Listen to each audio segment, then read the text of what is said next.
But yeah, I mean, I guess I wanted to start by sort of showing off where we're at with some of the progress. Maybe Jamie, Stefan, you guys could roll through some of what you've been doing in terms of like slowly layering in physics and maneuver nodes and stuff like that. And feel free to stream and show off or just berate me into showing off the thing that you want to show. And once we've kind of covered off on some of that stuff, then maybe we could get into questions and stuff like that. Sounds good. You want to start, Dean, or you want one of us to start? I'm sort of starting. I was just kind of showing off some of where we're at. So I just wanted to kind of show off some of that. I guess the seamlessness is something that I'm really particular on, which people are probably sick of hearing me say that. Just the idea that you can go from, say, the moon directly to the Earth without loading screens, without performance problems and stuff like that has been something that is very important. If any of the brutal guys are here or want to talk about any of the brutal changes or new stuff as well, welcome to share that. Anything you want to say at this stage, Jamie or Stefan?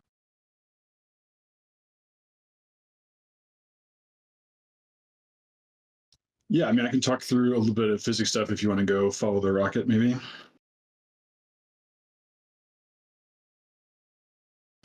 All right, so I think I wasn't even on this Discord, I think, when the last one of these was done. So I guess talk about a little bit what we've been doing, which was when I joined the team back in December, we basically had a bunch of the foundational Kepler stuff done. So it's basically, in KSP terms, that's everything on Rails, just kind of happily floating around the solar system. You could zoom through at, a million years a second or whatever, and watch all the planets spinning around. One of the first things I did was add this little rocket, which was at that point just a sphere, and then Dean gave it a nice little Apollo CSM makeover here. The basics of what's been implemented so far is some Newtonian physics in terms of thrust. So we have a little hard-coded engine on this thing right now that allows you to thrust forward, change your delta V, actually change your orbit. And then quickly after that, I implemented the basics of rotation. And these are both, as Dean was saying, in a sort of a seamless way. So what happens is we're sort of propagating all the positions and everything using Kepler. So it's just on Rails. And then as soon as the instant you hit any of the thruster buttons, which are controlled right now with WSAD, or if you hit the engine key, you'll immediately switch into Newtonian physics. In fact, if you look up in the upper left corner in the statistics menu, you can see there's this man in charge field. Right now it says Kepler. As soon as Dean touches one of the controls, that'll switch to Newton whenever physics is active. And so that's the instantly switching between Rails and on Rails and off Rails, basically, as we're going through. So we've got both RCS rotation and translation working. We have engine working, like main engine working. You can see there's some issues with some types of orbits in Escape. We're working on that stuff. The other thing that we implemented, which was on a developer updates a while ago, is sort of seamless rotation through time warp. So no matter whether you're on Rails or not, the rocket right now will actually continue to rotate past that, and that's like whether or not that ends up in the final game is totally up to us, but we're totally capable of doing that, which is nice. I guess the main stuff on the physics side that's been done so far, there's still tons more to do in terms of like being able to launch from the planet, go up to the moon and stuff like that, which is all coming next. But I think that's kind of where we're at right now. Anything you wanted to add on that, Jamie? Oh, hold on. We got Felipe's here. Oh, add him in. Did that work? Yeah. Sorry, Felipe.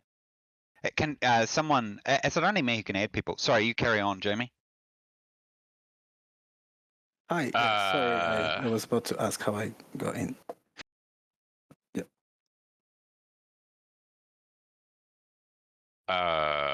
Adding stuff in. So yeah, I'm curious as to what that escape error was, because I didn't think there were any errors anymore. Boo-hoo. That's my life. Yeah, I think as was alluded to by Stefan, the Kepler simulation is there. built all that prior to Christmas. We've got maneuvers happening now. They've been happening for a while, actually. Been trying to weed out all the bugs. I thought we'd got most of them. So I don't know what you did just before, Dean, but that'd be interesting to see again. I wasn't really watching what you were doing. And I've been working on being able to plan your maneuvers a bit differently. So I have been working on it, it's not finished, so we can show where it's up to, but it's not going to work.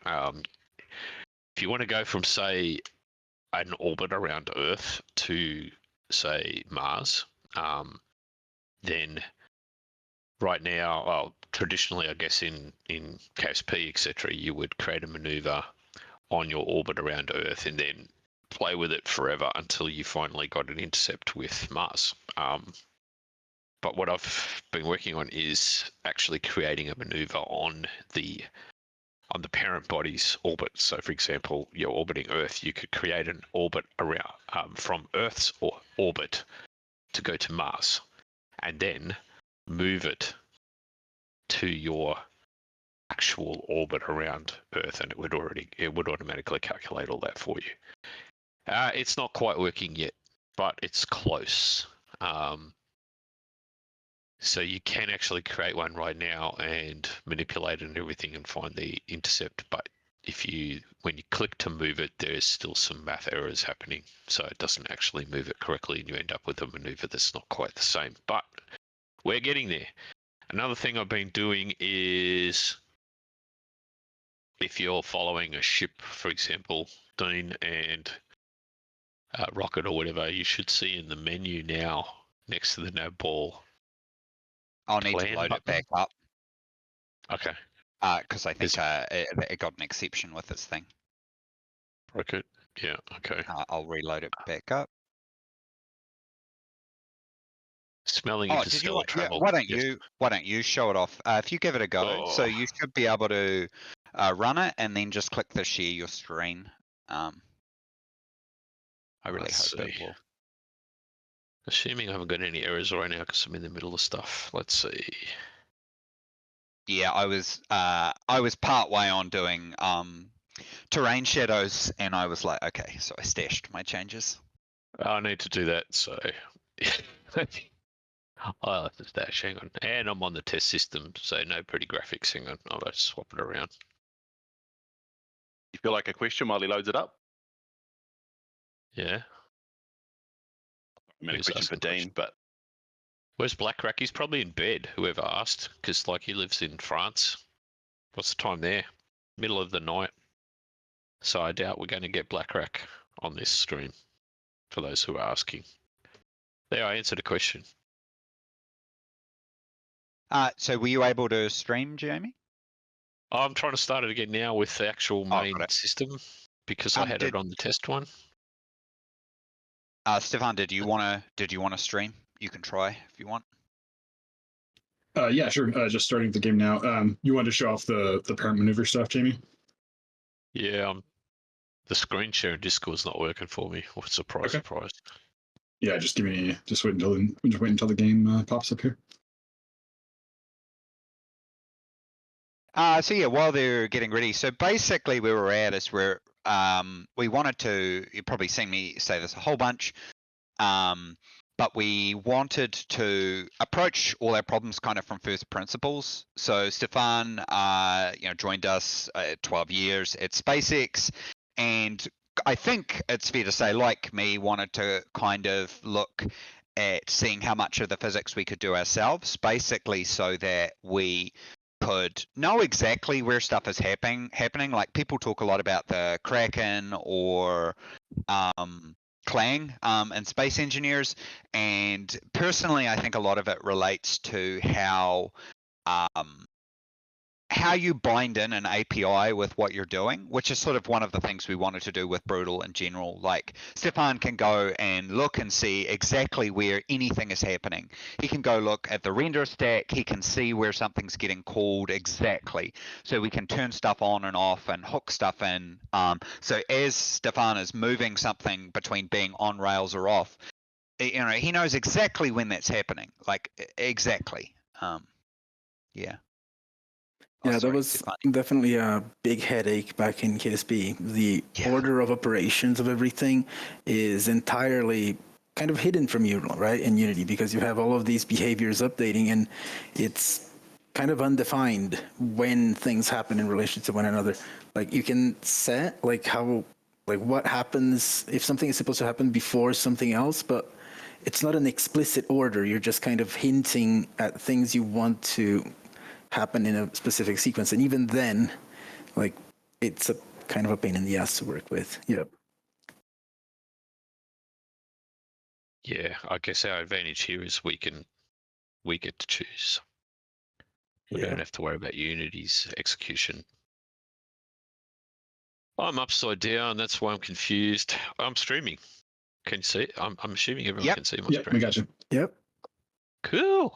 All right. Well, so I'm not very good at driving this. Here we go.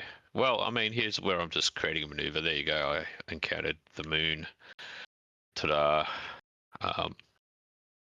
We've got some issues with culling distances, but we're getting closer to fixing that. I was actually thinking we can just turn off that culling. I think I added that culling a while ago. Yeah, like performance-wise, that's not a problem. So I think for now, I was just thinking about that before. I was like, we should just turn that off. Yeah.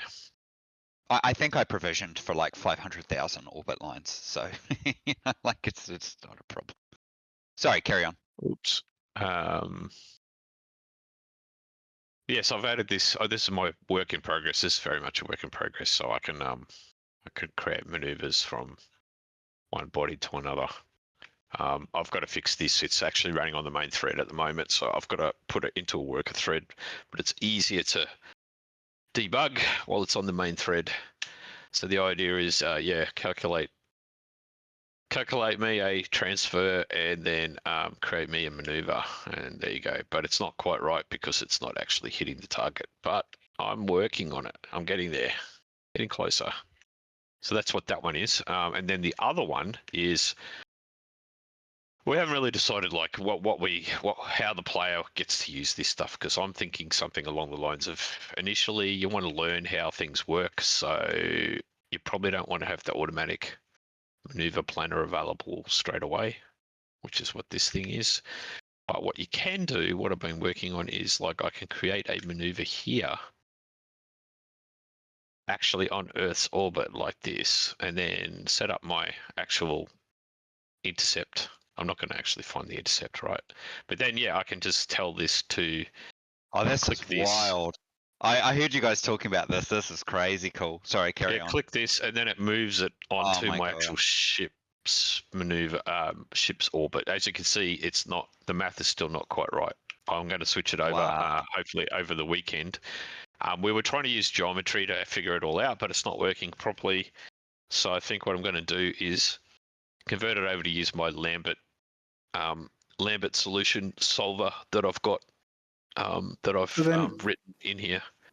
Like, I'm seeing this for the first time now, but then how do you get to that maneuver when you add it back? Like, would it be possible then to have it generate like another maneuver, which is your escape burn, so you can like land yourself on a maneuver on an orbit that more or less matches like that orbit? Because like, that's actually really cool. I think that's basically what it's doing. If I understand you, it's like it's taking the orbit from the Earth and mapping it onto an equivalent orbit on your parking orbit. So you'll just so it's. I clicked that button already, and it's now moved it from Earth onto my actual ship's orbit. So if I zoom in, you can see now it's actually part of my ship's orbit. Yeah. Actually, that makes total sense, because you, in theory, have a heliocentric orbit. It's just a squiggly version of the Earth's orbit. Yep. Yeah, basically you create the transfer orbit here.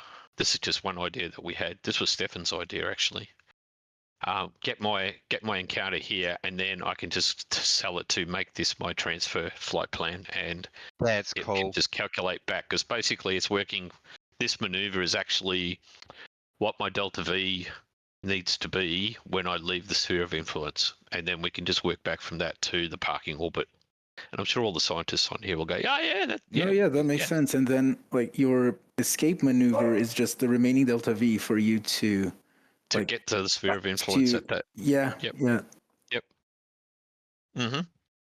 The third thing I'm going to do, which I'm still just waiting for some of the brutal guys. I think there's only Chris is not here, is he? No, he's hiding.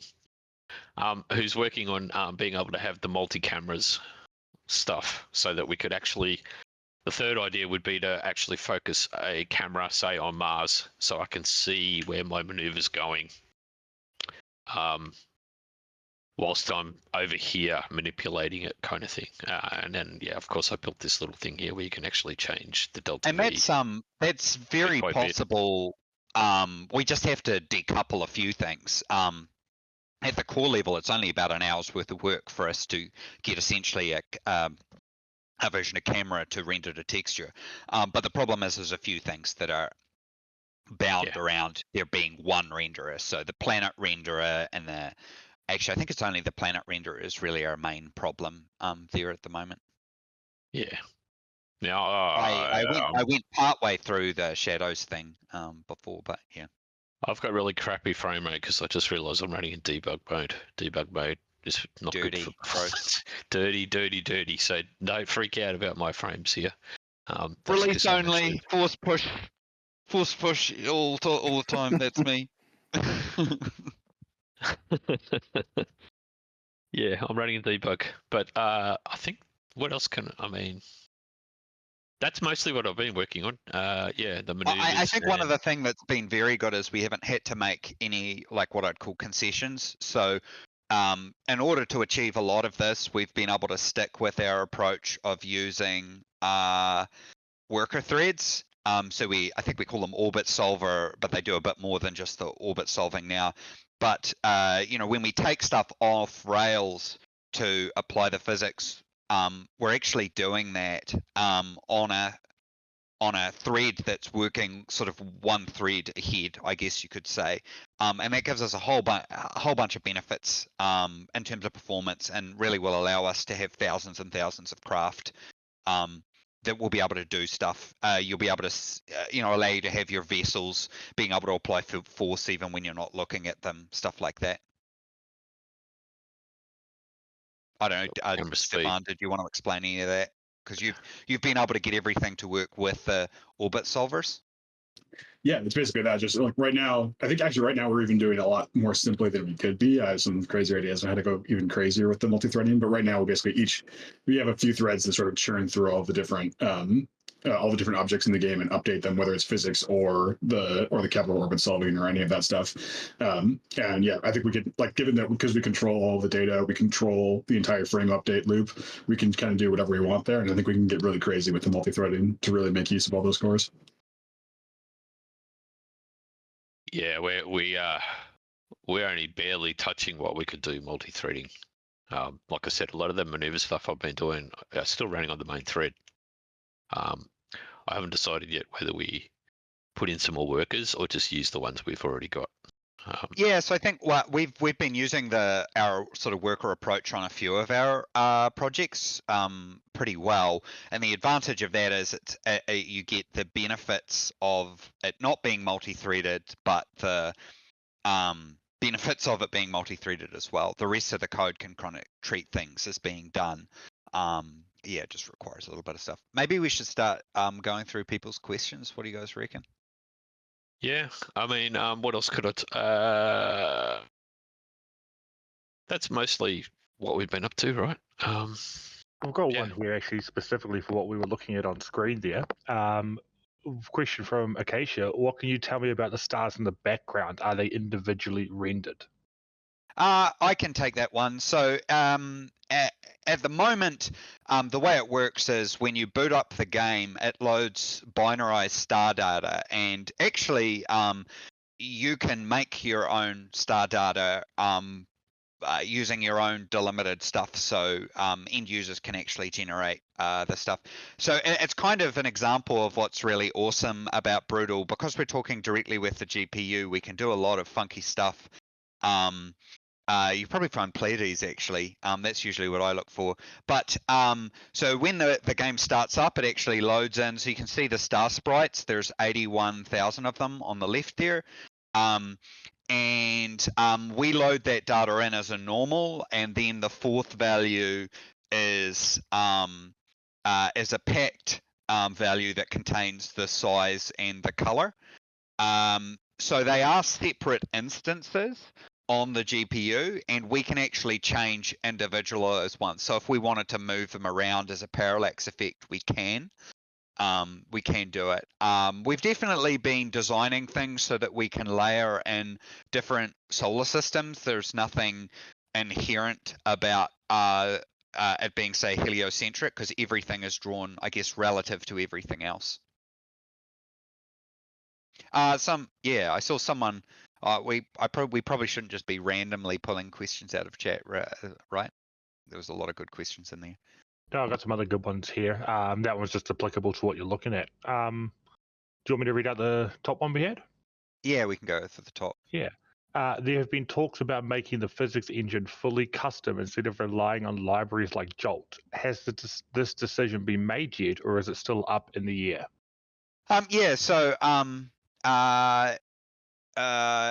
Basically, that's what you're seeing. So this is all custom. And I don't want to answer for Stefan, but we're kind of approaching all the problems from first principles. So actually, if you go to the moon, Jamie, if you maybe fly up and down to the moon, that's a good example to show. That was one of the first places we approached the problem. You can use Alt and then simulation. Oh, sorry, universe. Alt, universe, and then go to. I added that in. That's what I was looking for, because it all changed after you did this little menu. And Luna. Yep, there we go. I was trying to middle click them before, and they weren't. Yeah. So at the moment it's all custom, and we'll go for that as far as we need to, and then on top of that we will change it if needed. But this was a good example that how the terrain works with these spherical billboards, of approaching the problem from first principles. And actually we've been talking with Lynx, who's here, who's just started looking at how we prettyify this a bit. But actually before I get distracted, which I tend to do, Stefan, is there anything you wanted to say about our approach to physics? Yeah, I think like you said, everything here is all hand implemented right now, and there's really not a reason not to for the kind of stuff we're doing yet. I think the open questions, I think, on us to figure out what the most appropriate way to solve them are for collision, and then for sort of like soft, like flexible bodies for however we want. That's a whole discussion that has to be had about if we want to do that and how we want to do that. And those may end up using some kind of library stuff. Although I have a bunch of thoughts on how we might not be able to do that, but really we just want to choose the most effective thing. So if that's a tool off the shelf, we'll take it. If it's a right our own thing, we'll take it. No decisions have been made so far, but we're open to not using anything if we don't need to, I would say. Yeah, so one thing that's in my head is we might end up using Jolt or something for imposters. So when your camera is real close there and you've got your little kittens floating around, or they drop a tool and we want the tool to bounce into something, we might use imposters there, where basically we have Jolt and we use it as like a physics solver to do very detailed collision. Think of it about like a ballet. I remember going to watch a ballet once, and I noticed the guys were walking around picking up the girls, and it was all just very weird. And so if you think about Jolt as being like that, we use Jolt to pick up objects and move them around because we want a very specialized use case. Whereas most of what we're doing, we can layer in ourselves into the simulation, which means then we can clip that in exactly where we want it and have full control. So maybe actually, Jamie, if you go around the rocket and then if you go to the rocket and then you can use the alt if you we need to untrain Jamie from the rocket, and then if you push C, yeah, and then if you use if you get it doing a rotation and then time warp, it'll just show people if you like push your WASD or whatever. You can speed it up a couple ticks to make it go faster. And then increase the simulation. So you bunch it up heaps. So you'll see basically it's really smooth. It's beautifully smooth because it's completely coupled in ourselves. So if we went to the code, you can see where it is. We can pass in different delta steps. So we don't have to make any concessions there at all, like zero. There's no it's sort of hard to I guess explain how important that is at layering that in. Yeah, I guess if you just wanted to add I guess a bit of a, like, if you're familiar with Unity, like a bit of an analog here, like so far, like we've got completely like custom and deterministic kinematics. So kinematics in the sense of like velocity, angular momentum, stuff like that. Like, and so that's already like half of a physics engine, I would say. The other half is collisions. And I think when you say like imposters, like in Jolt and stuff like that, it's the Unity analog of that would be collision meshes, and to some degree like the physics scene in a way. But the key thing is that in a game like this, like the physics scene is extremely sparse, right? You have your own ship and maybe like the few objects around it that have been jettisoned or that you run into, or maybe a nearby other ship. But like it's not the same as a game where you have like, I don't know, a pile of stacked building blocks in a rickety pile of rigid bodies, right? That's usually not something even you see in KSB or KitHack or KSA. And so basically the kinematics part is something that in KSB we trusted physics to do. We had to like do a number of tricks and shenanigans to keep it happy. But yeah, sorry, when you have dachshunds, it's just part of life. But yeah. Maybe you keep streaming because it's fun to have going on in the background doing stuff. I'll see if I can run through a few more of these questions. Feel free to keep posting the questions in here, folks. Liam is pulling those questions through. There's actually not too many there. We should definitely make sure Liam, Dylan, Simon, and that keep pulling them out of the chat and chuck them in the thing. Someone asked, will it be Mac OS support? And if so, what would be the spec requirement? So our Brutal team, some of the team members actually use Macs. So by default, we have to support Mac, so the game has to be able to run in Mac so that they can continue to do their dev work. That doesn't mean to say though that we'd ship a Mac build. What we've tended to find is that supporting other builds increases our build time and all stuff like that. And then when we put out a build for that, we need to make sure that it works for it. It's other platforms is definitely something we can do. It's really more a question of how well a game does revenue-wise, how whether we can support different platforms, because they're usually percentage points on, say, PC, at least for us. So that means that yeah, it really comes down to how well it does. So with our game Stationeers, same thing. It's like a lot of people are like, oh, it'd be great if you did Linux or Mac, but it's really a question of how much it sells. Icarus, we actually found a company to do a console port, basically because Icarus sold well enough on PC that it made sense to do it on console. So I think the same thing applies for Mac OS. Another question from Benji. Will there be advanced orbit info, different reference frames, A and D nodes targeting celestial objects? I feel it's been kind of mostly answered, but I don't know whether Jamie or Stefan wanted to cover any more on that. Like this. Ascending node, Oh, descending there you node. go. Yeah. Target and the sphere of influence of the target. is being displayed here. Yep. I mean, there's So heaps we can add, right? There's heaps of actually, stuff. and that we've MGUI, already I mean, put in I here. love MGUI, and I don't want to turn this into me, an MGUI cult. But yeah, there's a lot we can. That actually reminds me. I've just written down. There's a whole bunch of stuff around setting the target. Well, sign me up for the body and- MGUI cult, by the way. I need to add that. Exactly. Well, it makes Okay. it easy to move stuff around. That's one thing I really like. Was there anything anyone wanted to add on that one? Just quickly on the reference frame stuff, I think the answer is yes. We have like a ton of ability to display stuff in different reference frames, and we'll continue to add those. I hear you just showing the attitude, but I think one thing that I personally am very find that was always a thing I wish I had in KSP was the ability to see your trajectory relative to the surface of a planet. So like if you're planning on, for example, going from the moon back to the Earth, and you want to see exactly where you'll splash down, it was a little bit hard to do, but we should be able to do that very easily. So just say like click the button that says like show me relative to the surface of the Earth rather than the center of the Earth, and we should be able to see where your trajectory hits. Stuff like that I think we can do pretty easily, and that'll be great little additions. I just realised I've hit my time bug, Stefan. Duodex Yep. says we've seen some pretty graphics and nice performance and everything, but at least so far, hold on, my screen is being a bit weird. At least so far, the physics engine has only been working with a single little CSM module. Do you have plans for KSP style per part calculations or per vessel calculations?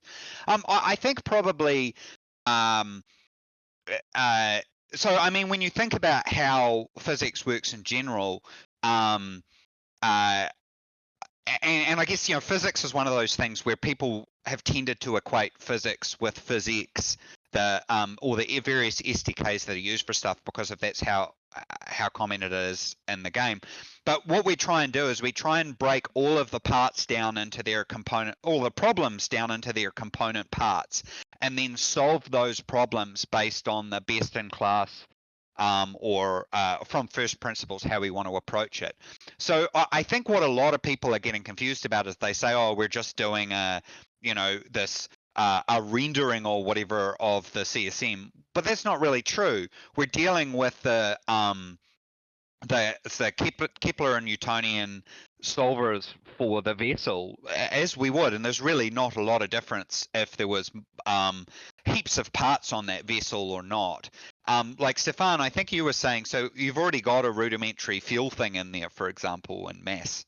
You sort of had to, right?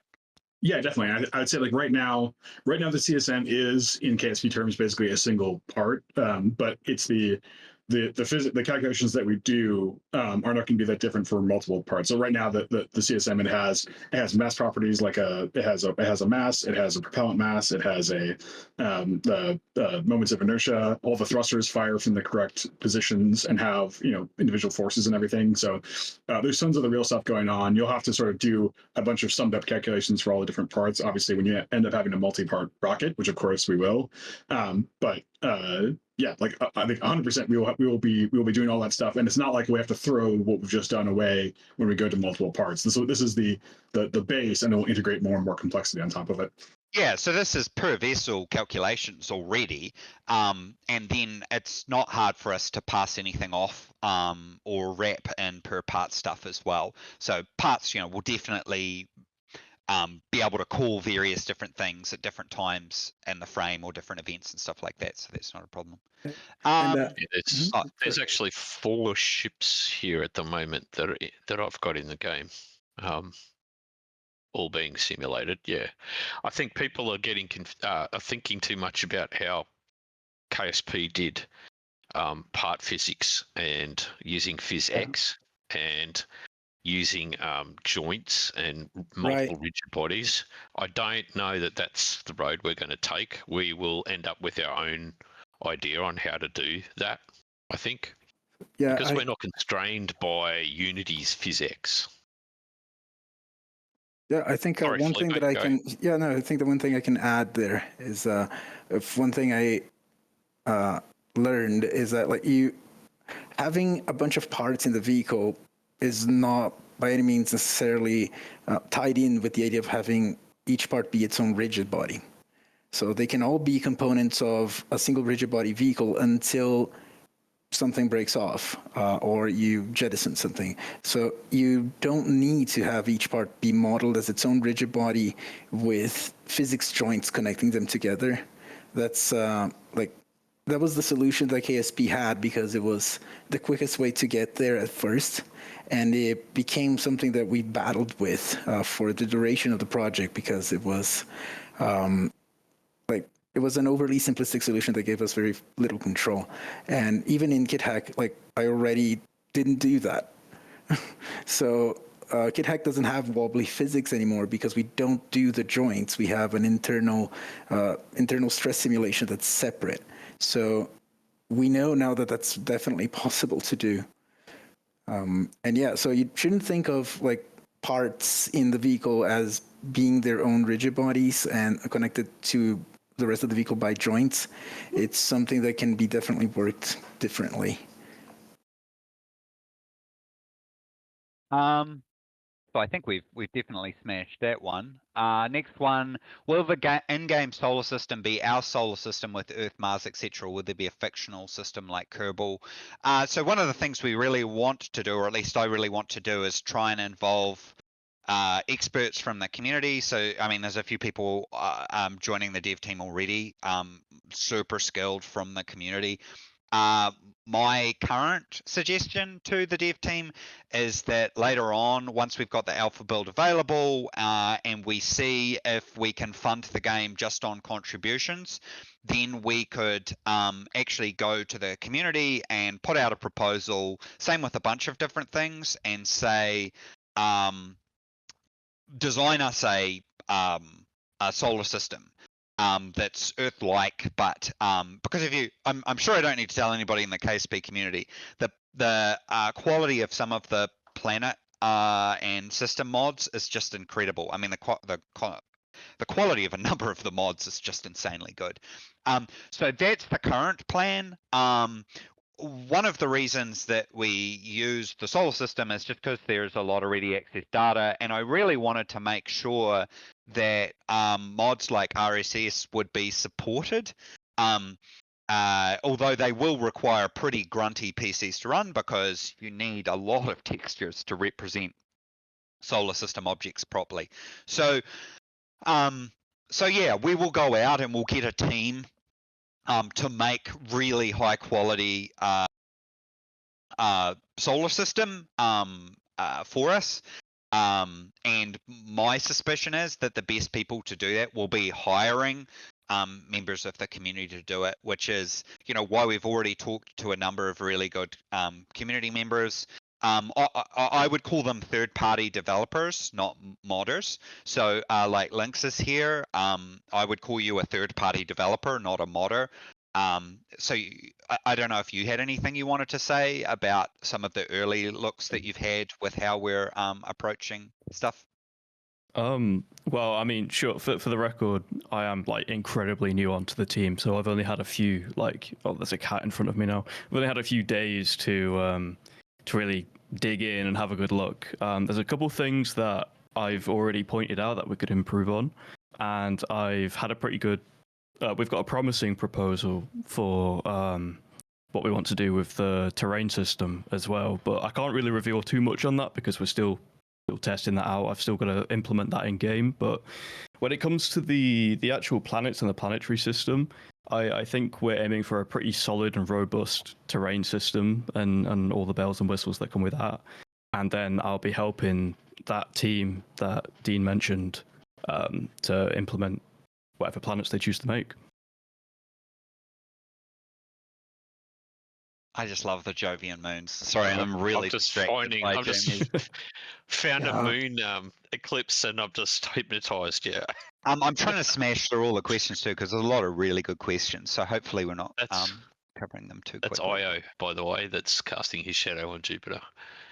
That's actually a really interesting thing because it highlights what's really cool with Brutal. So that's not a shadow in the traditional sense.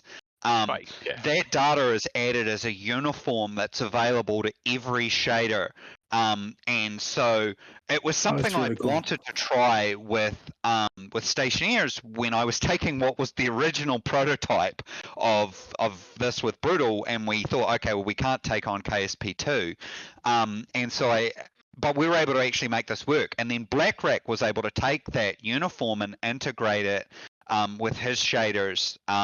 So it's really cool. It's like not a traditional shadow buffer, and so it's very cheap. It doesn't necessarily do it exactly as it would in real life, but just it's just a really good example of corners we can cut, I guess. It's masking, right? The like the volume of late atmosphere, I guess. Yeah, but actually just using math. There's no text, there's no depth. There's no shadow map. Like it's not mapped shadow. It's a shadow, but not using the traditional shadow map techniques that Unity, again, like restricts you to. Like you can't have shadows in Unity outside of using the built-in shadow mapped ones, or rewriting all of the shaders that will possibly come in contact with it. So yeah, this is one of the really cool things about writing all of your own shaders, is that like it sounds kind of terrible at first that you would have to, but then it's also you get to do stuff like this. Performant. Insanely performant. So another good question. We've actually already answered this one, but I'll cover off on it, which was how does the game handle burning over long time warps?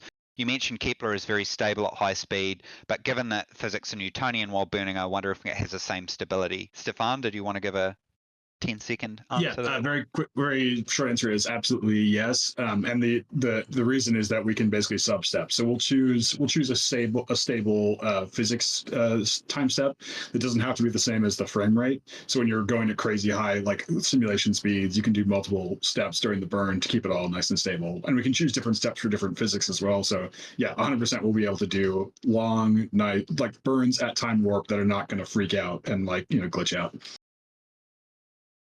So there's this is a good one that's been asked quite a lot. I still need to update the FAQ. I've been really bad about doing that. Which was you're going to release to Steam release at some point. So one of my big aims for this project, and this is definitely a personal one for me, but I think it's shared by a few team members. I really think that it is totally possible that someone could be inspired playing this game, and some of the first people to land on other worlds could actually be inspired by games like this. I know Felipe has been humbled many times by meeting people who are like, I don't know, create rockets or something, and I first played KSP. Is that a fair It's statement? insane, dude. It's absolutely surreal. There's no what I say is there's no neural pathway in the human brain to process learning that somebody like that kind of thing is happening. It's like it's unfathomable in the literal sense. Like I can't process it properly. It's absolutely surreal. So I'm also not happy with how we make and do games in general. We have games like Stationeers, which we lose money on, and it's a very long conversation about it. But so I don't want to get into all the massive details. We might do a proper big write-up on it. But my belief is we should at least try to fund the game based purely off contributions, and then make the game completely free and distribute it via a sort of safe torrent system or something, but certainly make it that basically people can just copy the game, so that if we go to schools and we say, hey, here's the game, they don't have to install Steam and get a whole bunch of hentai games shoved at them straight away. But the kids can also take that game home. I don't really like the idea of having an educational version, because I think that puts a barrier. I think that games are really good at inspiring people into something. And so if we can inspire a child, or even a big child like me, to get interested in space and science, that should continue at home, and it should happen regardless of anything else. I don't want to derail the conversation. I have a lot of issues with how Steam works in general, but yeah, that's the short summary for it. Yeah, no, definitely. And I think like you're right and totally right about the educational thing. And it's also like I will say also that an educational game, a real educational game, is a game that isn't like ostensibly educational. It's not trying to like make you learn stuff in the guise of being a game. It's a game that asks you to do something that to be good at, you have to go off and want to learn something. It's a game that's kind of accidentally educational is the best type of educational game because you find yourself having to know this stuff if you want to get any better or not. Like you can not learn anything and continue like not being able to do stuff like properly, but it's a game that just like drives you to like do your own research and learn about stuff because it's the best way to get better, you know. But yeah. This is a good one. Is this game going to be? Oh, sorry. Go ahead, Jamie. Just realised we're going to tell BlackRack about the mountain sticking out through. No, the clouds. that's me. It's entirely me. Oh, that's your BlackRack fault. did everything. Ah. The mountains weren't big enough, so I like increased them by heaps. And then while BlackRack was on holiday, I changed the size of a whole bunch of stuff. So that's 100% my fault, completely. Poor BlackRack goes on holiday, and I just mess up all this stuff. He's so nice about it. Oh look! Well, New to be Zealand? fair, I don't just do it to BlackRack. I do it to you guys as well. Is this game going to be more like KSP, where it in and of itself is a full game, but most people will probably have mods? Or is it going to be more like, and this is really funny, but like a Gmod-like game, where it's more of a bland game that is made to have mods to add all the real meat? I think I'm going to DM Garry Newman and say, dude, why did you make such a bland game? But no, it's a good question. So we're definitely making a full game. It probably seems in some ways like we're talking about mods and stuff like that a lot. Part of it is because I started modding and I became like a third-party developer and then a developer. There's a real like continual spectrum between them, and people see them as very and or. So one thing I've sort of regretted a lot about the studio is we haven't had particularly good mod support. So this game and many of our other games, we're doing sort of hard swings towards modding support. So when I talk about things being moddable and that, it's really about making sure that we give a vision to the games that I really want us to have, rather than saying we're going to make a bland kind of platform and then have the stuff on top of that. So I think it's going to be the first one. You know, we want to make a fully fledged game. We'll pay community members, like third-party developers. We'll bring them onto the team to best in class all the stuff we need to do, while making sure that we can fully support the even further mods, because we really want to make what I'd call forever games, where the game can massively outlast us.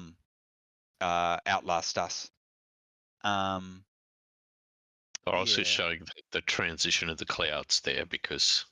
Yeah, and there's still, I think BlackRack still has some work to do on that. We keep up. Yeah, but I noticed when it's going really fast, it looks really weird. So I thought I'd slow it down and just show people, like, if you're going at a reasonable speed, it looks okay. It's just because I was going too quickly through the transition. This is a question about Brutal, which is the framework. We try and use the word framework, not engine, for making all this, which is called Brutal. It's named Brutal very deliberately because it is a bit brutal to use. It's designed to be very deliberate, so you can't accidentally render anything. What we did, the simplest way I'd describe it, is we took Vulkan and we mapped it directly to C#.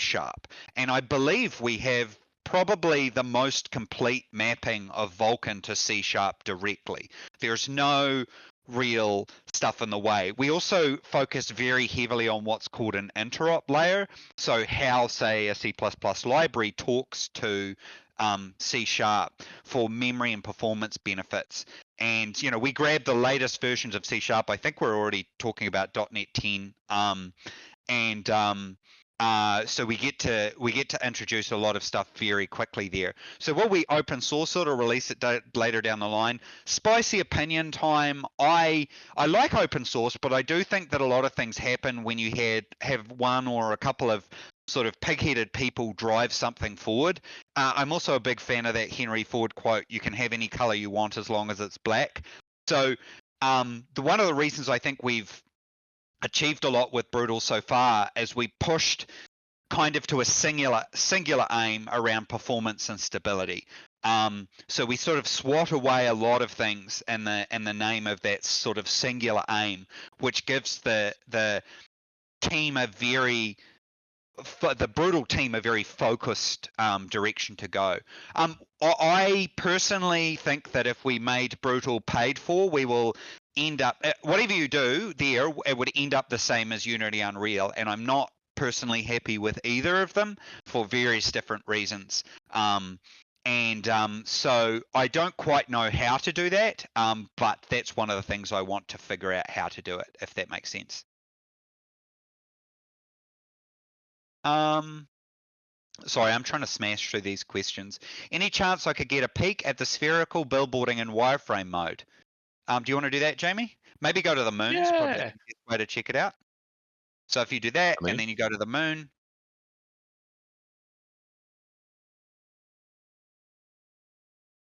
And yeah. Or if you want to stream it, Dean. But yeah, I can stream it.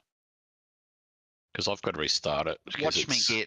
Watch me get massively distracted. Every time I stream, I'll see something and then get distracted. I just saw a question about integrators fly by. I'll just answer quickly. The current integrator is not symplectic. It's an explicit Runge code integrator at the moment, but there's very little stopping us from changing it. It's just the one I chose for the day because it's easy.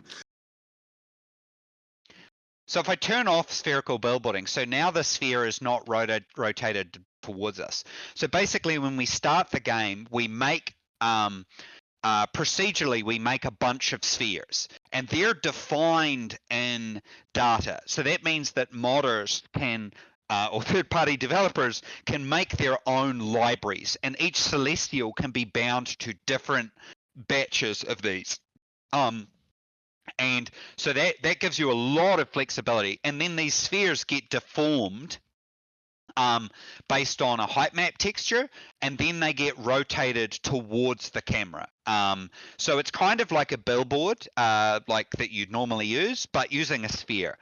It was actually a pretty complicated problem to deal with. So I've turned off the billboarding here so that it's not getting rotated, but you can see as you're zooming in, it's starting to condense the density in different ways. It's incredibly powerful and incredibly performant. Yeah, and actually a lot of the idea of this was by watching Felipe's Unite presentation about how terrain was approached, but then trying to really approach that problem from first principles. So really starting at that ground level and saying, what are you going to do? Simon, you're there, right? Yeah. Well, I just wanted to add, so when you said it's defined in data, just to clarify, that doesn't mean it's like a reference defined in data to these meshes. The meshes are, you define what attributes you want it to have, and it's generated when you launch the game, correct? Yes. So it's I just cut myself. But yeah, I mean, it was a cool process to, I don't know, when we first started doing this part of it, like this is one of the first things we ended up doing. Like Dean said, just taking a first principles approach. Like we didn't really, we had watched Felipe's video a number of times. I'd watched a few things in the past about a few things in the past about like how you tackle this problem. Like before we even started this, I looked into this a lot. But when we actually went to do this, it was me and Ryan just went and stood at a whiteboard and just started, I don't know, throwing around like kind of off the wall ideas on how you might, how we might want to approach it without sort of any external references, and this is what we came up with, and then we tried it out and compared it against other things, and that's sort of and we did end up doing this. It seemed like a kind of a crazy idea, and it did have a lot of problems that we had to solve, hard problems. But that's where the billboarding was very challenging. Very difficult. of gimbal lock and stuff like that, Ooh, trying yeah. to get something to consistently face. But we threw that onto some of the brutal team members, and they suffered through it.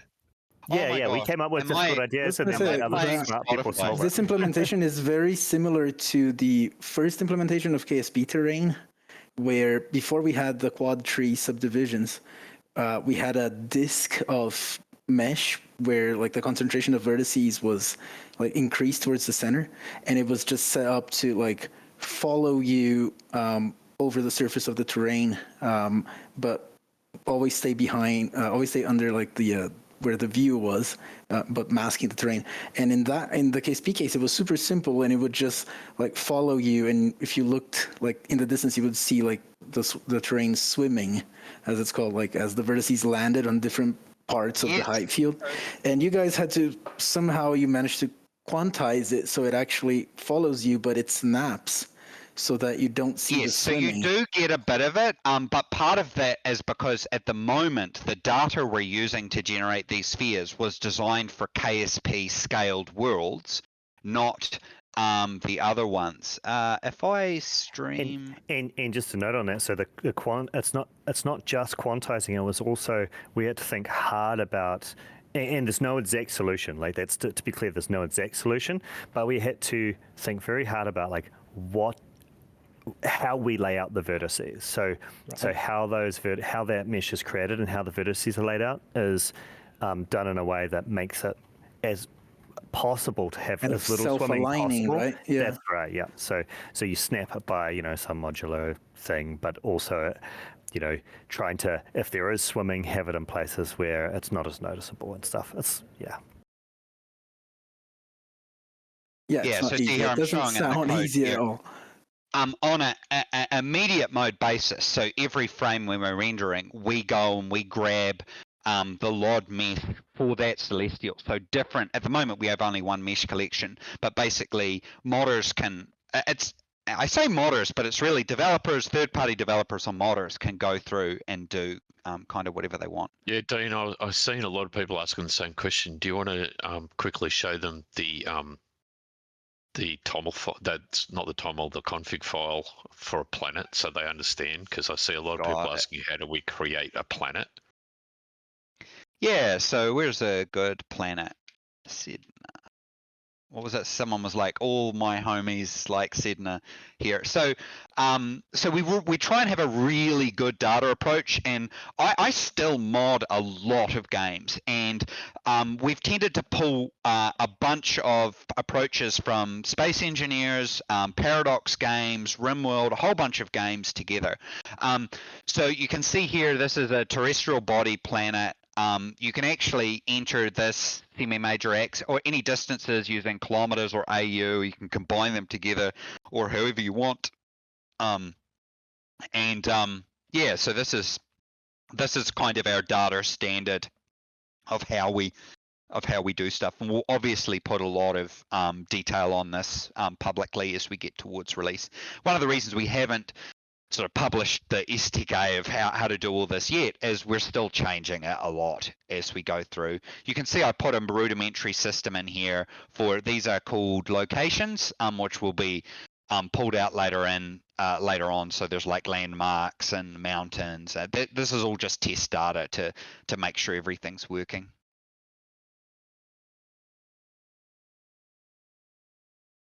But yeah, we want to get just a really good layer in there for that stuff. Someone else can stream while we're talking if they want to show off cool stuff. If it switches between Rails and Newtonian physics, does that mean there will not be in-body simulation? So we were talking with someone very knowledgeable in this, and Stefan, you were saying it still remains possible that we could do that if we wanted, correct? Oh, absolutely, yes. Yeah, it's not a no. It's just not where we're pushing towards at the moment. And Yeah, but there's nothing necessarily in the way of it. That might come down to, again, how much we raise through contributions and who we can assign to it and stuff like that. And you also said that even if we didn't do n-body, I mean, obviously that leaves room for modders too, but there is a possible sort of half solutions for us to do. Yeah. We could do three points. bodies or something like I think that. that I mean, the end body people are is jumping widely on like this.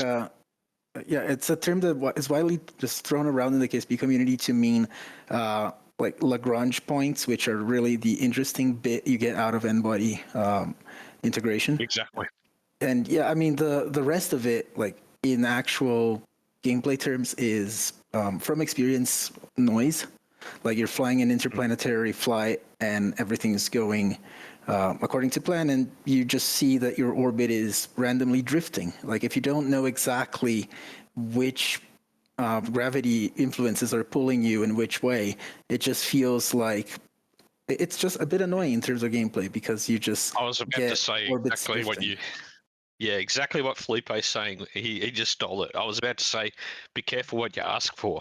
So, end body, you have to think of it from a like, the 80% of players' perspective. It's like it will just be an annoying feature to a lot of players. Right? Stefan, do you want to stream while we're talking so people have to look at?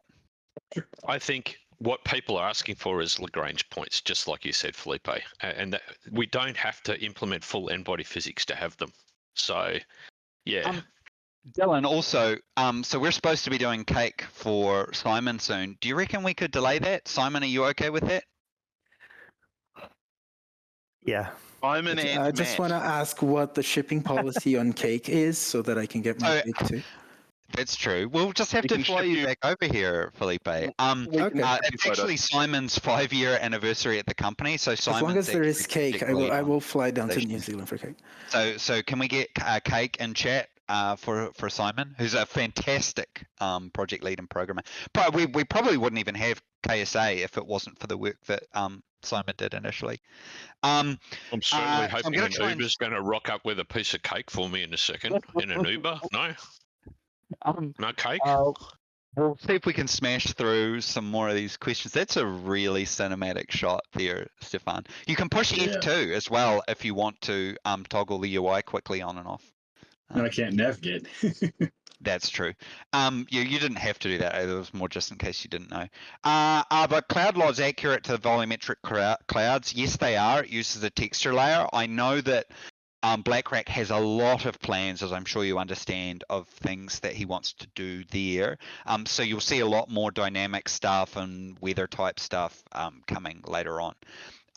Will the game be DRM free? Yes. The idea is that if you have two kids who are, well, one kid who's playing the game and they're telling their friend about the game, then we want that person to be able to just copy the game or give them a USB with it on. I'd really love for us to make an actual like box set with a USB and a couple of books in it, one science book and maybe a small story book that's written by a science fiction author or something. And I just think it would be really cool if that's something a kid doesn't need connected to the internet and they can just take home. I really, really, really strongly think education is really good at teaching people stuff, but video games like this can really inspire kids and bigger kids as well. And I think that being take-homeable is really important. I am a software engineer working on a low-level scientific software, and I and many other former KSP fans similar to me would love to contribute. Is there any intention to make some or all the project open source? I kind of covered that before. Not really. We tend to like to bring people in, partially because I really try and drive projects forward. I think if if there's going to be something written on my headstone, I hope it's get stuff done. The stuff replaced with another S word. And so we try and really push things forward. And I think having an internal team that's well resourced and fairly paid, I think is kind of important. But people do give us suggestions sometimes. We've had stuff pass through that get integrated all the time. Sorry guys, I'm trying to smash through these questions as quick as possible. How does the camera-centric rendering actually work? As in, how do you handle a high precision simulation? Okay, so This was a little bit my idea. So my idea was the camera is always at 0, and because I'm really lazy, I just wanted to push the imprecision out to infinity. So if the camera's always at 0, and our simulation is always done with doubles, which it is, the enterprise team wrote us a special version of system.numerics that's powered based on doubles. So that's super handy. That's super cool. And that means we don't have to do a bunch of translation and stuff like that. So there are some changes that we're making. So we are bringing in a near and far camera. If Stefan actually zooms in a bit, you'll see some clipping. It's surprising how well it works. Like, it's worked way better than I expected. We will be layering in a near camera to handle the nearest 50 meters or whatever, but realistically that's more modest change. We don't have to do any reinterpretation or that.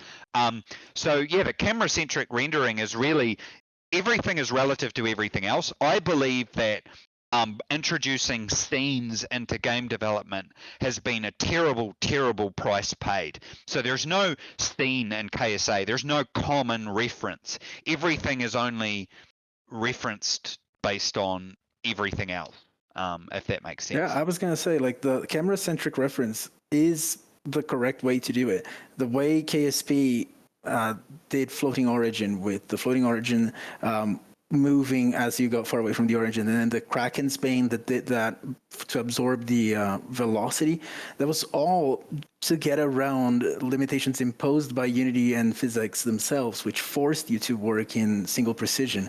So you had to do that kind of thing just to get around it, and it's like not having to deal with those things. You can just do it the simplest possible way, which is just to keep the camera at the origin, and everything else floats in relation to the camera by definition, right? In the interest of sorry, go ahead. And it's all double. So I think in the last stream I even went out on a limb and said there won't be a Kraken. Well, no, we haven't got one yet. I don't think, even when we bring in more physics, because we're doubles because of the way we're working. It's And everything's relative to everything else. Too. Bold statements. I like bold statements, right? I think a lot of people get hung up on the unit you're using to refer to something, but that unit matters in terms of what it's relative to. So if you're using a double to describe something that's relative to, say, the sun, that's fine as long as you're within a vaguely solar system value. You can still use that relative to something else as long as your sort of chain of relative has the correct precision. I also think you don't solve precision problems by making everything massive precision. That causes you problems with multiplayer and memory and serialization and a whole bunch of stuff. Yeah, definitely. I'm going to jump forward in some of the questions, so because in our system, some of the team had put up thingies, so we'll have to tick these off. Someone said, will there be scripting like the KOS mod and KSP or the IC scripting in Stationers? Absolutely. So I'm a massive fan of KOS, a huge fan of it. I want to do that. I want to make sure what we do doesn't stomp there being awesome mods like KOS. So we'll layer stuff in and then people can make their own sort of compilers and add their own languages to the game. So when we add these kind of features, I don't want them to extinguish the amazing creativity of the community, if that makes sense.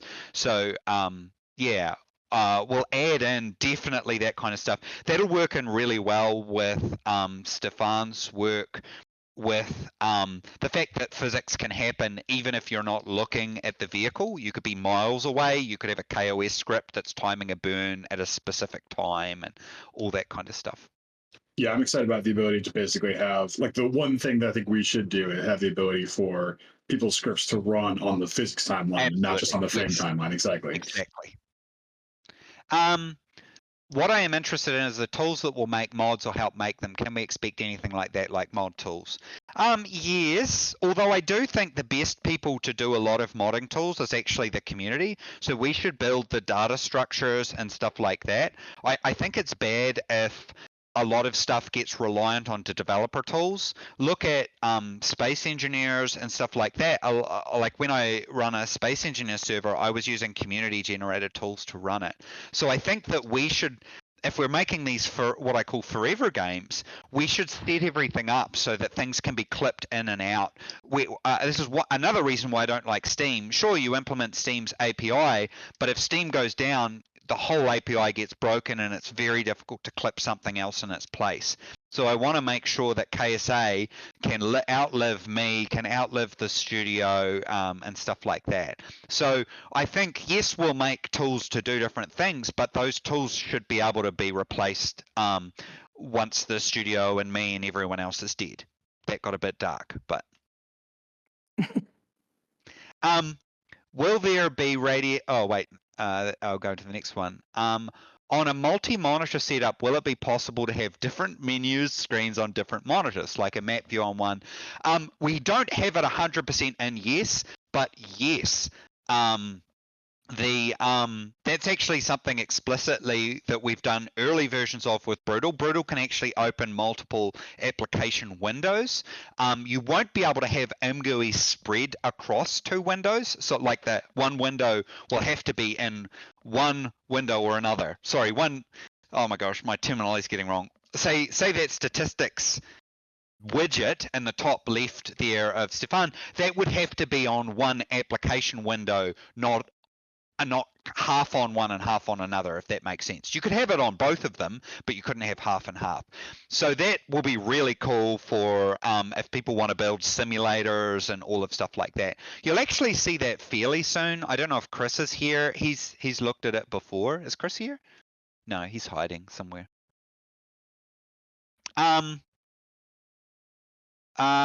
How expensive is KSA to develop?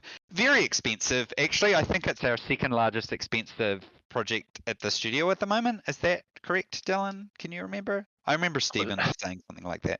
Yeah. But yeah, we are largely funding. I just think it's really important. This is why I haven't liked to go in and shell a whole bunch of stuff. I think the idea is to try and deliver on my aim to try and make the game completely free and try different stuff. I do think that we shouldn't be asking for community contributions until we have an actual build playable. There's just been too much that's gone wrong in these spaces. Definitely, I would say please support developers you like, especially developers like Felipe, who doesn't get enough credit in the industry. Hopefully we get good ways of people able to support those people directly. That includes third-party developers like Lynx and BlackRack, and it includes content creators. It's extremely difficult in this environment here. You get a lot of big companies getting a lot of money. It's very hard for those content creators, Shadow Zone, EJ, stuff like that. So you really do, I know, like and subscribe is super important. And if we want to make a good community going forward, we really need independent voices like EJ, Shadow Zone, all the other content creators, and independent third-party developers who will live long after the studio and me. It got dark again. After we do the community funding, I also want to increase some of our compensation for some of our team members a bit too. I think we do pay reasonably well, but I think for games like this, I think we want to do even better. Someone said, how can we support you? I guess that kind of matches in with that. I definitely think this project succeeds if we try new stuff. So have an open mind, be skeptical. The proof is not in the pudding, but in the eating. I think support, and we want independent voices. That's important. If you think about DayZ mod, how it was really good, it was the development team being honest about where the project's at, being honest about what we will and won't do and why, and then supporting those content creators. And then, yeah, look, if you do like what we're doing when we do the alpha, help us try and do this contribution model. Yeah, did anyone else have anything to add? This has just been a massive rant. No, There you go. Sorry. Go. I was going to say, yeah, everyone, tell your friends about it. Get them in the Discord. Anyone who you think might be interested in this, your guys, connections are really, really valuable. So if you have people who you go, yeah, they're going to love this, get them along to the next one of these so they can ask their questions too. Yeah, that's what I was going to say. Spread the word. That's probably the way you can best help us at the moment. And support third-party developers, support content creators. I really can't stress that enough. And then support developers like Felipe and us, I think too. But I think Felipe's we're bringing Felipe in, hopefully under our wing, making Brutal available to Felipe, and we want to support Felipe in his next games as well. Definitely check out Kit Hack. But the more you can directly support these developers, the better. Maybe we should introduce Felipe Harvester, the creator of KSP. Someone just added me saying, "Who's Felipe?" I saw that too. Like, is that maybe not clear? Yeah. Yeah, that's me. There's a lot of lols now. What's the next goal currently? Actually, that was when I knew that I'd really like Stefan when he joined our first steering group and was basically like, "What's your milestones?"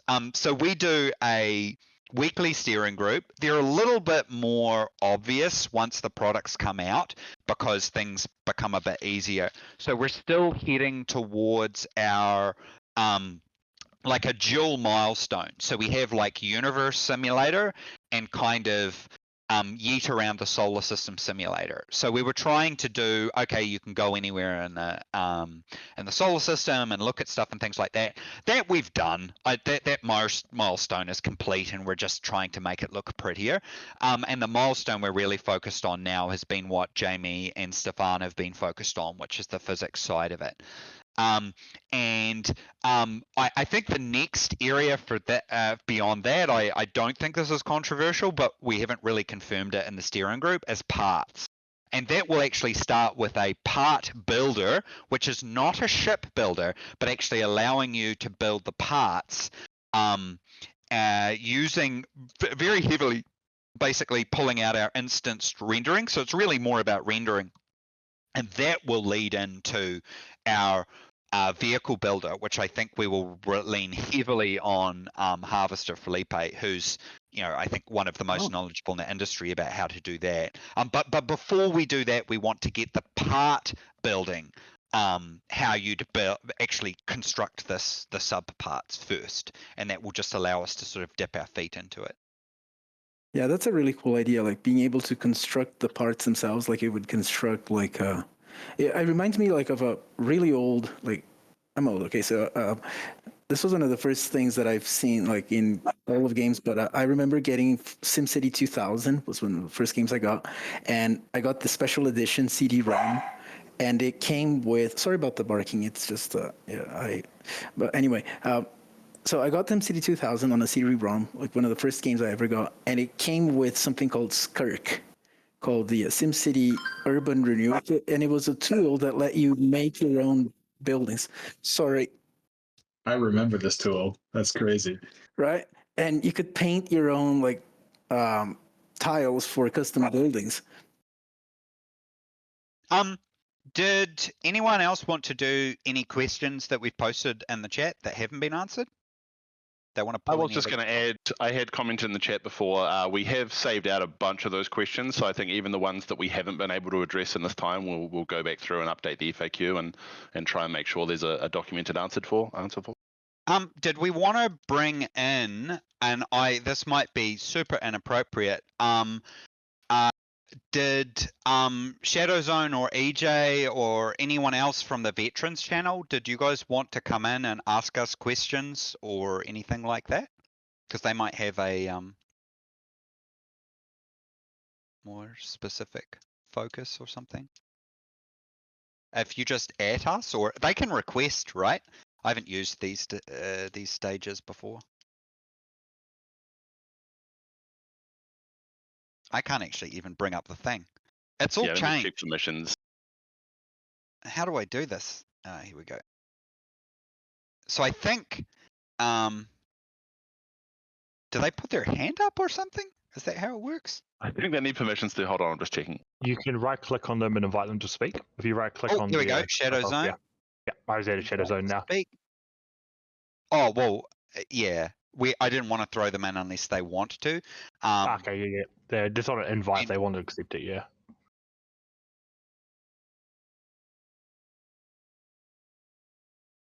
And EJ, welcome as well. Just any questions? Again, kind of like I posted in the announcement, I really have this belief that a pilot should always be told the condition of their aircraft, so we're happy to take questions pretty much about anything. There was a lot of really good questions we've pushed through too, just in the interest of time.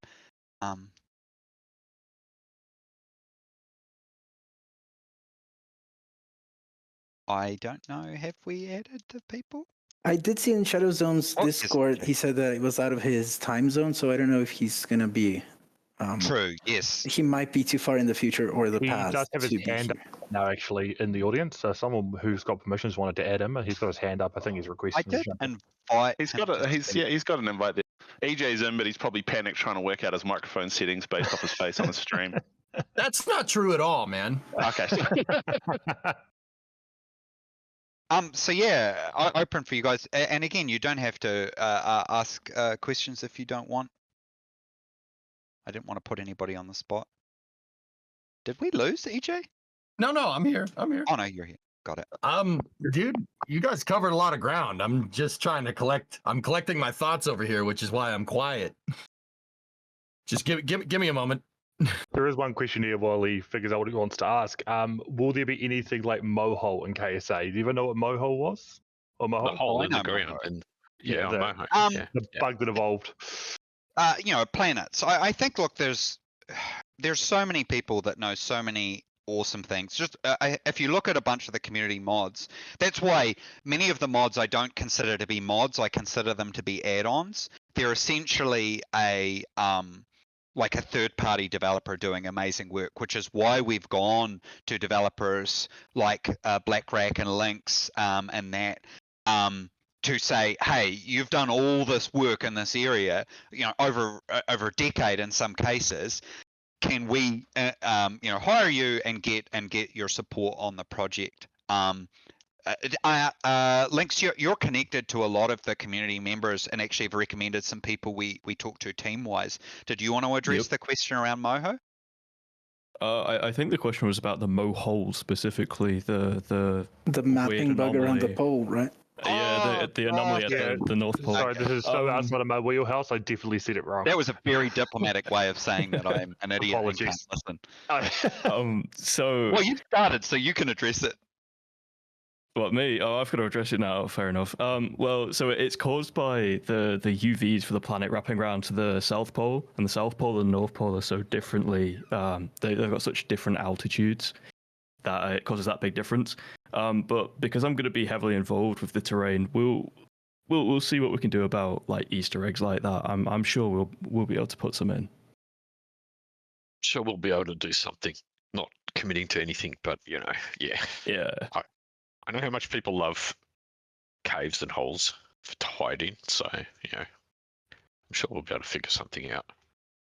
All right, hey, Dean, I got something I think that wasn't covered here. A lot of folks have been asking over on the Twitch side of things, like and what you guys got here looks amazing, by the way. Like, I don't mean to blow smoke up your tail like publicly, right? But it looks really good.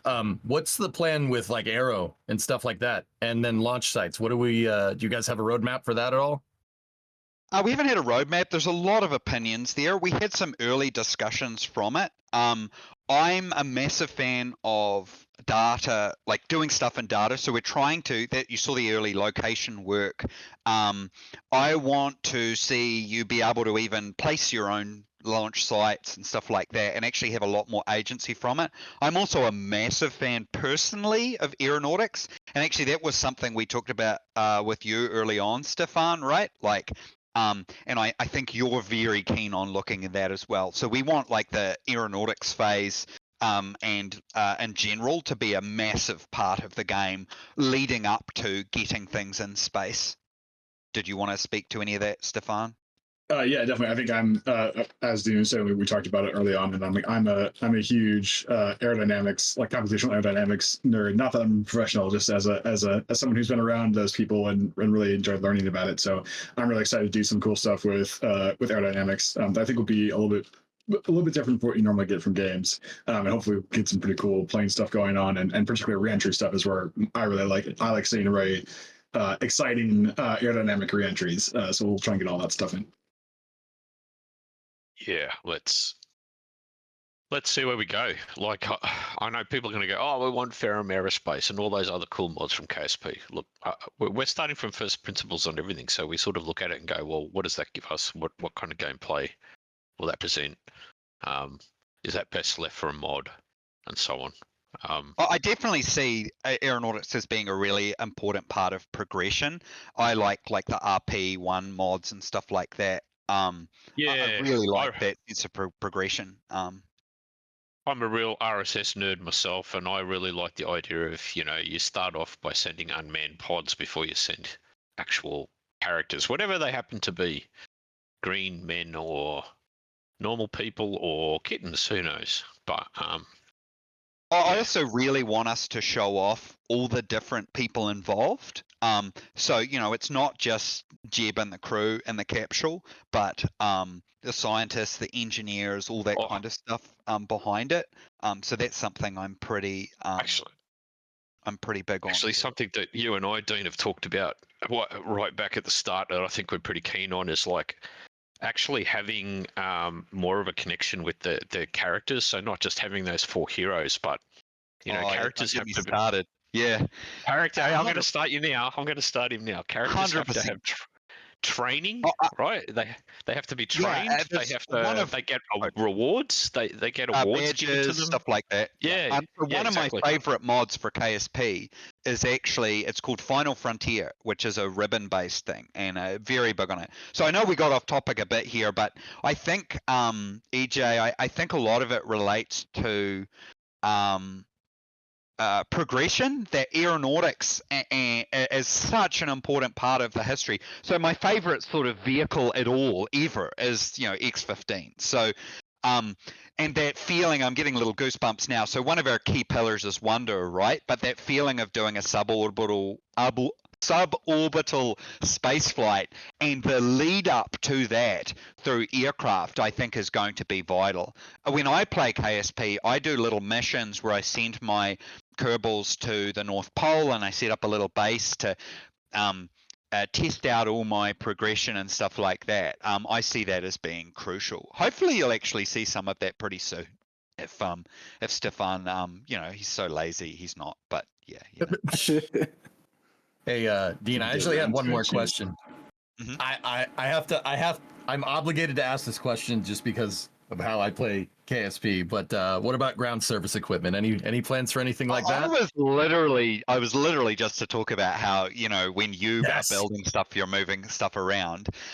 So that's, we want to have you to have quite a bit of agency over how. So we've talked a bit about progression, of you kind of getting to scope your space agency and how you want it to grow, maybe by the kind of deals you do. So you might say, be able to, accept commercial goals or accept goals from governments about how you want your space program to grow. But then also the agency that you have over where your launch sites are, how you move stuff around. Part of that is about why we try and move so much stuff onto a thread and why we try not to have external APIs like physics and that doing everything, so we can really slot stuff in. And actually, I think similar to how we're splitting out parts from being this thing that's hard-coded. So one of the first things we're doing is having a part editor, which actually allows you to make parts.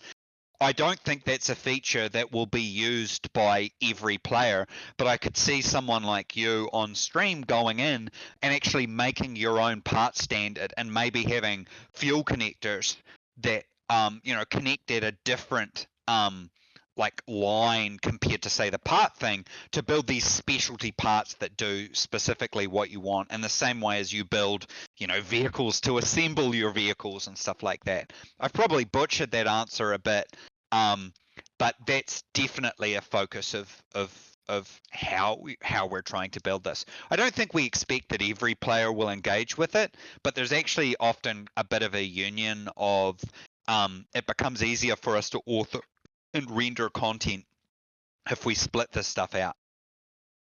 Cool, That man. was a rambly answer, but No, dude, I'm here for it. I don't know about anybody else here. We're here for it, man. Everybody's here because we're all space nerds. Yeah. It's totally fine. Please rant more. I think there is a definite union between the complexity of tools and authoring, or agency, rather than complexity, I'll say agency around tools and authoring to do various things, and simplicity at the data level, and that's what we've tried to stick heavily towards. Did anyone else? Dean, one more thing. Right. Oh, yep. My chat's bugging me about boats and buoyancy, dude. Any word on that one, guys? Yeah, so we might actually have a new team member soon who is actually going to look at water in terms of rendering. So the studio's actually done buoyancy many times. Definitely will be a thing. And depending on who we get as team members, how far, I'll put a pun in, how deep we're able to go with that mechanic will sort of depend. There's actually a really cool mod for KSP that goes under the water quite a bit. That will really depend, I think, on how much we fill the team out and stuff like that. But I mean, a buoyancy of some description, 100%. You know, we want a things lot to of actually water. float and interact with the water at least. That's a minimum. Because we don't want it like another so-called game where the rocket capsule kind of just floated there and the waves totally didn't interact with it. But anyway, let's not talk about that. I think Shadow's owned another invite, but yes, he may be asleep. I think the hand up. Yeah. Anyway, it was I think we've probably got time for one more question, or you could maybe just round off, just saying what the team's up to at the moment. Maybe each person's team what they're working towards. That was a question earlier, and it seems like a nice way to round it out. Do you want to start, Jamie? You're first on the list. I'm currently just trying to clean up that maneuver planning stuff. And once that's done, I think, it's like working alongside with Stefan to see where he's up to, because ultimately we're trying to work towards something we can give people to start playing with. And I think we set our goal there to be like, I want to be able to land on the ground. I want to be able to fly up into space and fly through space, which we can do now. So we're just kind of missing ground collision, a bit of atmospheric physics, I think. So it'll be whatever's still required there. But then I think we're moving into parts land, I think, next. After that, I think. Dean can say yes or no on that, but I think so. Somewhere along those lines is where I'll be going. Definitely. Part editor is something. Yeah, we're going to start that too. That's right. And we've already talked about having that as an actual in-game tool so that third-party developers, aka modders, can also build their mod parts inside the game just as we will. So the tooling we are planning to be part of the game. Hey, real quick, when you say like a part editor, are you talking about like making fuel tanks? Are we talking about making rocket engines? What or is it all encompassing? So if you imagine, we'll make the sub parts. So if you take the Apollo service module, it has a whole bunch of little different parts, like little round fuel tanks. I mean, I really like universal storage and stuff like that. So if you think about it like that, we start off with these sub parts, and by default, we give you a game with a whole bunch of parts that we've made from sub parts ourselves. But there's nothing stopping you from then clicking a button and going through and making your own sub parts or sub part variations yourself that you can bring back in. And again, it's not something I think that every player will engage with, because most people just like to build a stack and throw it into orbit. Yeah. But definitely, I think that a lot of people might want to get in and build their own sub parts. So if you imagine a a cylinder part is made up of a bunch of different tanks and even pipes that connect them, and then connectors that tell them how to connect to other parts. We'll build a base level of all of those, but there's nothing stopping you going in and being able to make your own versions of them. It gives us a bunch of benefits from rendering because basically we can batch render all that stuff. Yeah, the idea there, EJ, would be like your fuel tank. You've just got the fuselage. Fuselage is a sub part, and then you've got, you know, the different tanks inside for the different components of your fuel, and then you connect them together to say that they mix together here and here, and then this end of the tank and this end of the tank or whatever is where I can connect a fuel hose to pass fuel from this part to another kind of thing. And that's our current idea. Yeah. So it's much different to KSP. Fluid management via traction. Sorry, yeah. So I was going to say, like, it's very similar. It sounds very similar to something that GitHub has, which is the in the SDK. There's a bunch of like Unity tools for you to set up the part prefabs, right? So basically, like, if you think of that as part of the game, like a more kind of like advanced player type tool in the game, you basically get to put together your own arrangement of things that the game already has, but you get to decide like how those things are connected or arranged in space, like for a certain part. So if you want like there's maybe like a little landing leg part, and you wanted one that's maybe like slightly longer or like swings a different way, like that kind of thing that doesn't require any functional change to happen. It's just a different configuration, right? It's something that would be part normally of a SDK tool, but like in a game like this where there's no engine to speak of, it has to be implemented, like, and it might as well be implemented into the game itself. Yeah. But correct me if I'm wrong as well. Like even that basic leg part, maybe that's a like foundation piece that you can use in that part editor. But then you would be able to go and define a new one in XML. So outside of the part editor, you might be able to define a new base part. Well, you will be able to define a new base part just in the game data and reference a mesh and be like, cool, this is a part. And now that's now available in the parts editor as well. So, obviously it will have its limitations about like what you can say that's going to do, but that's, everything in the game will, the goal is it's all data driven. So. Dudes, I got one more question. Will the part editor allow for animatable parts like robotic arms, hydraulics, landing gear, stuff like that? Definitely, yeah. Wouldn't be a game that EJ would play unless it had that, right? I got to find a way to break it, Repo. You know this. Yeah. I mean, we want to go pretty crazy with it, I think. I'm massively into KOS and stuff like that. I do think that you have to make some concessions. I'm not a big fan of using, say, physics for everything. That's why I want to,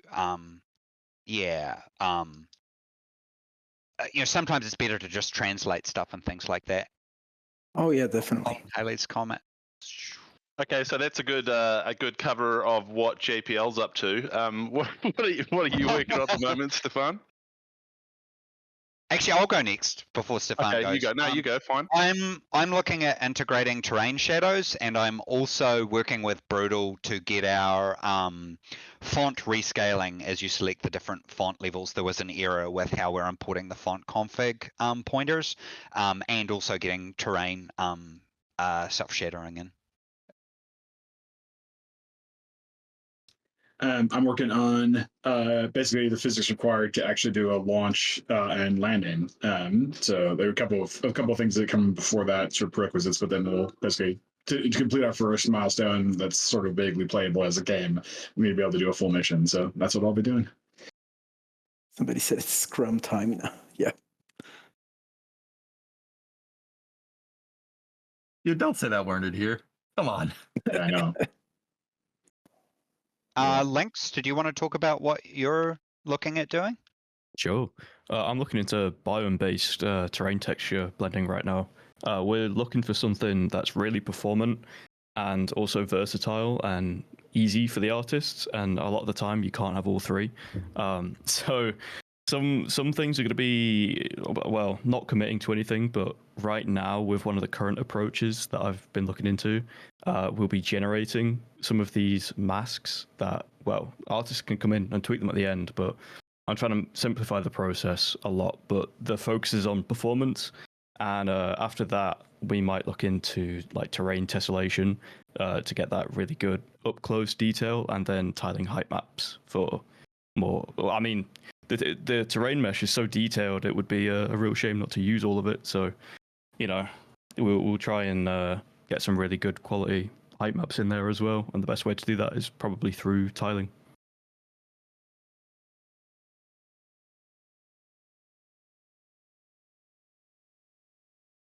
Did we cover off on anyone?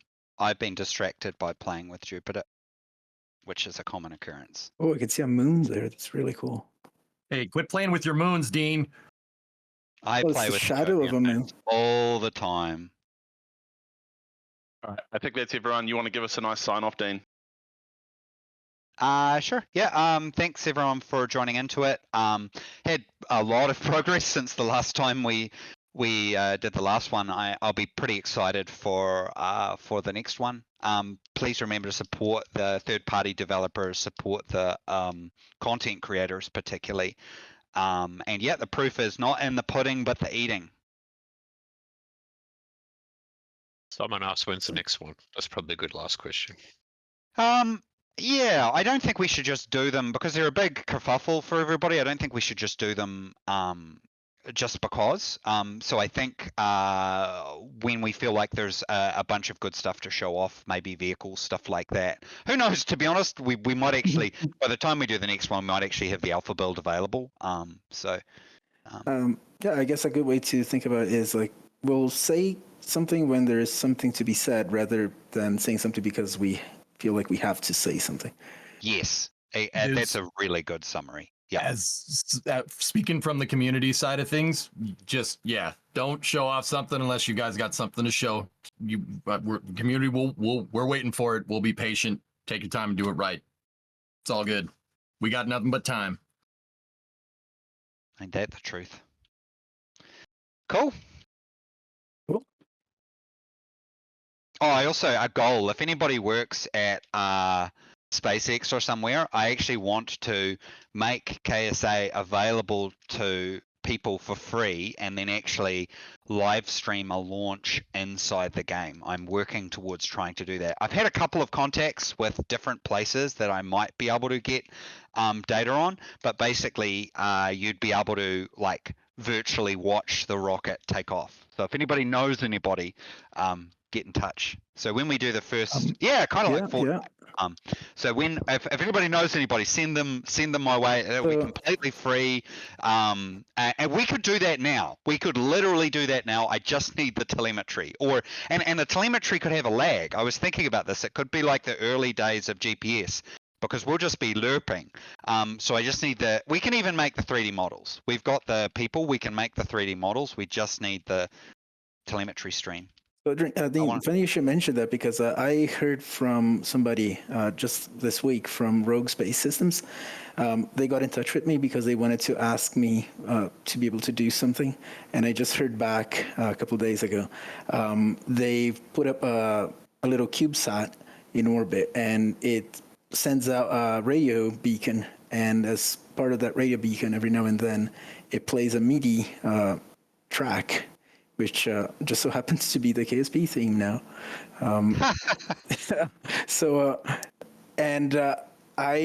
I immediately got nerd sniped by that. And yes, the KSP theme is now currently playing in orbit. I'm going to post later a link to, there's a site that you can like see there's a network of crowdsourced like observations, like stations, like radio receivers, and you can see like when it flies by any of them, they pick it up and you can download the audio and everything. It's super cool. I did compose that song. That was me. I didn't arrange it, but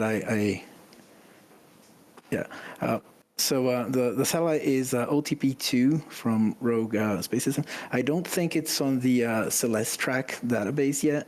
It's got a provisional NORAD identification yet. Someone said in chat, should I inform the German Chancellor about KSA?